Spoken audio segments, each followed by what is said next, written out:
Vous êtes contre la loi SRU et vous préférez payer des sanctions plutôt que de développer l'habitat social dans votre ville. Est-ce que c'est pas une façon de déplacer la misère et ses problèmes chez les voisins? Bon, alors, Gildas, il connaît peut-être le Rincy, parce que c'est le nom d'emprunt d'un militant socialiste, mais en l'occurrence, il faut qu'il comprenne une chose. Il faut qu'il comprenne une chose, On Gildas. l'apprend. Non, je dis ça comme ça. Hein. Il faut qu'il comprenne une chose, Gildas. La loi SRU, c'est l'année 2000. Entre l'année 2000 et 2011, j'aurais doublé mon quota SRU sur la ville du Rincy. Deuxième élément, c'est que ce qu'il faut voir aussi, c'est que c'est pas toujours facile de construire des logements aidés, des logements sociaux. Il faut faire une concertation tout autour. Alors moi, j'ai institué quelque chose qui a été ensuite dupliqué dans la loi. C'est-à-dire que les 25% de logements sociaux que je demande à chaque promoteur, c'est un rattrapage.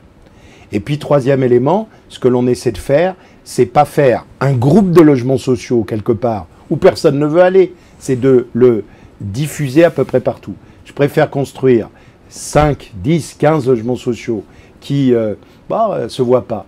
Lorsque j'étais ministre d'Alain Juppé, chargé de la ville et de l'intégration, Roger Quillot, qui était le président, maire de Grenoble, et le président de l'Union nationale des HLM, il m'avait un jour reçu à l'Union sociale HLM, il m'avait tenu la main en me disant « Tu sais, petit, un logement social réussi, c'est un logement social invisible. » Ben moi, j'essaie de les rendre invisibles sur ma ville, mais ils existent.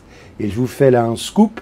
Ma prochaine pénalité triennale, il faut que Gildas le sache, elle n'aura pas lieu parce qu'on aura respecté au total sur une période de 3 ans. Mais vous savez, un logement social, au moment où vous filez la clé aux jeunes couples, ça ne se fait pas avec des slogans, ça se fait avec du ciment.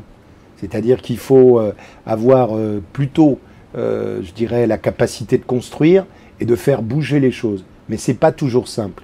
Les Américains ont une expression « NIMBY, not in my backyard ». Oui, il faut des logements sociaux. Mais à Gildas, si je lui propose d'avoir un immeuble à côté de chez lui, je ne suis pas sûr qu'il accepte.